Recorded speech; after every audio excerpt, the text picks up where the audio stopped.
they're upset about is the number of guns in the country. This isn't about, modest age restrictions that are unconstitutional. It's not about better record keeping. They want fewer guns. They think that the answer is fewer guns. And that is what is creating a lot of discomfort among our fellow Americans who cherish their guns and cherish their Second Amendment rights and have actually committed no crimes. They cherish their children, Mr. Gaetz? You know what? Their children aren't the ones at risk as a consequence of law-abiding gun owners. All children in America are at risk. That's what you get wrong. It's not law-abiding gun owners, David. Were those children in Uvalde at risk? Here's the tension. Here's the tension, okay? You guys are spasming into this reflexive response, and you call it an emergency hearing, right?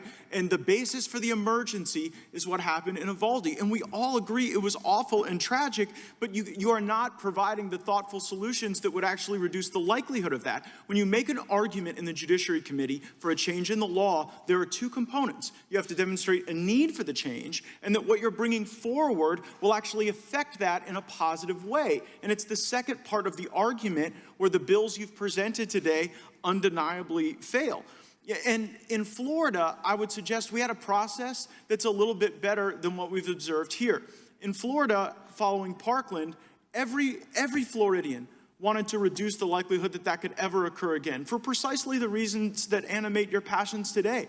But instead of rushing to town, stumbling bills together, we got our very best sheriffs, our very best police chiefs, former members of law enforcement, people with tactical experience, even parents of slain children. And we put them on a board to review a school shooting as if it were an airline crash, dispassionately, thoroughly. And then as a consequence, what we saw was actually a failure in law enforcement. That the sheriff in Broward County was so recalcitrant in not doing the training, that the on-the-ground law enforcement were so derelict in their duties that children died that didn't need to.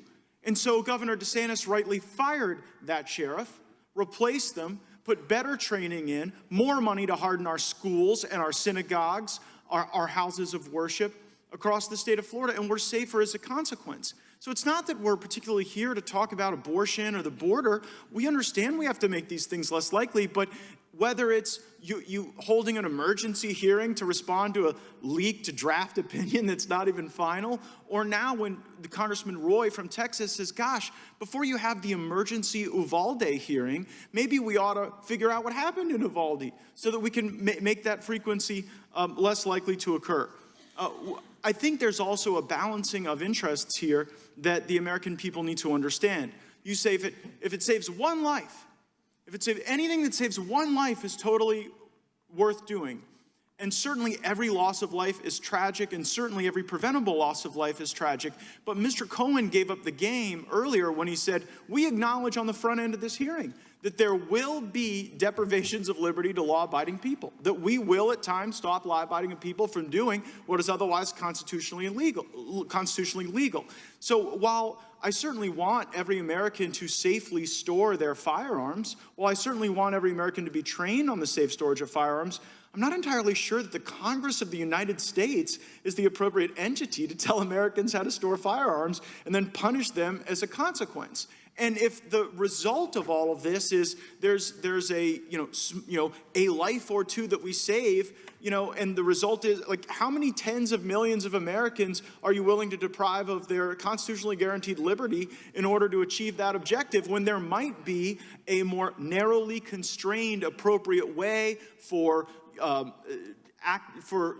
gun enthusiast groups, hunting clubs, local government, states, to try to educate and encourage proper safety of the storage of firearms. So again, we share your goal of making these shootings less likely, whether they be in our schools or elsewhere in our communities, but we don't think that in the name of saving one life, that fundamentally constraining the rights of all Americans is necessary, especially when we are still awaiting the results of the review of what happened in Uvalde that shocks the conscience of all of us. So please spare us the spirited screaming. We want to stop the violence. We just wish you would listen to some of the ideas that we think would help. And from my standpoint, if you hold schools out as gun-free zones, as soft targets, you make those school shootings more likely. And I don't think you want to do that, But I think that if we got rid of the gun-free zones and if we empowered people that could be helpful, we might see a reduction in violence. I yield back. Gentleman yields back. For what purposes? The gentleman from New York seek recognition.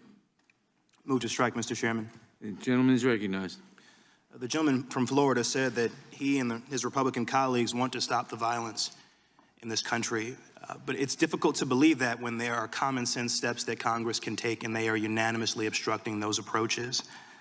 I want to elaborate something that my colleague, Mr. Cicilline, said earlier today, because it is clear to me that the more my colleagues misinterpret the Second Amendment and the Supreme Court's decision in DC versus Heller, the more they are giving up the fact that they've not actually read those documents.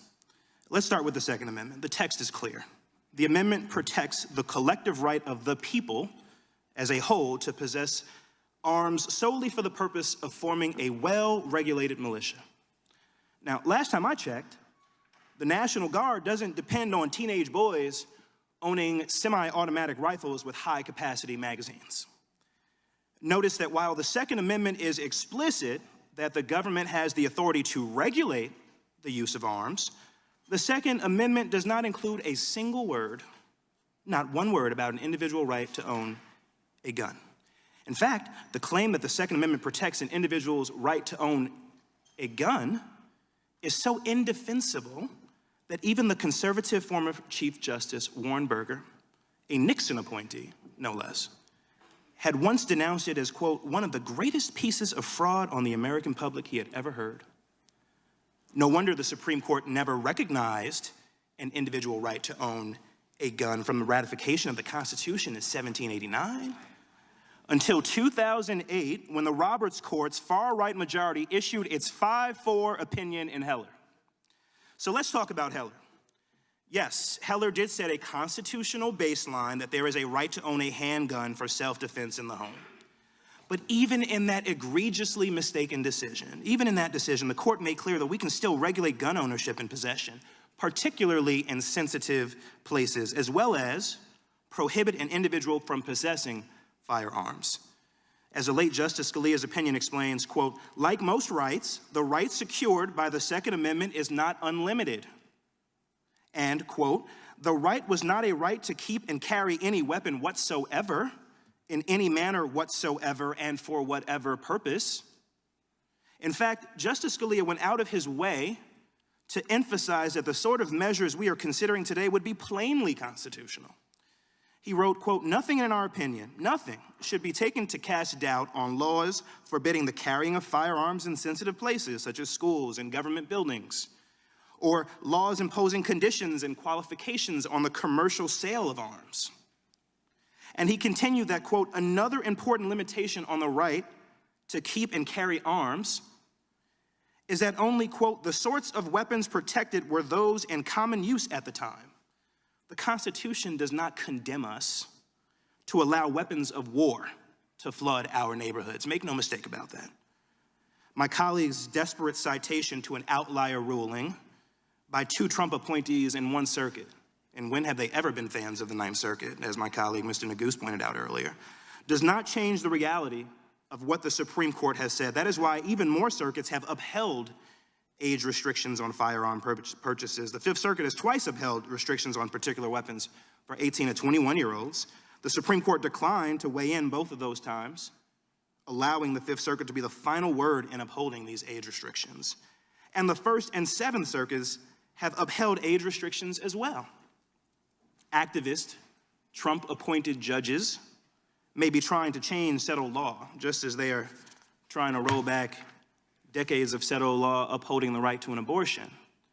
But don't believe the lie that they are selling, a lie so radical that even the far-right Roberts Court hasn't endorsed it. Age restrictions are nothing new, and they are consistent with the Second Amendment. So I've heard enough, and I think I speak for my Democratic colleagues when I say this, of ill-informed, bad faith constitutional misinterpretations. The Constitution is no obstacle to protecting our kids in America today. I yield back, Mr. Chairman.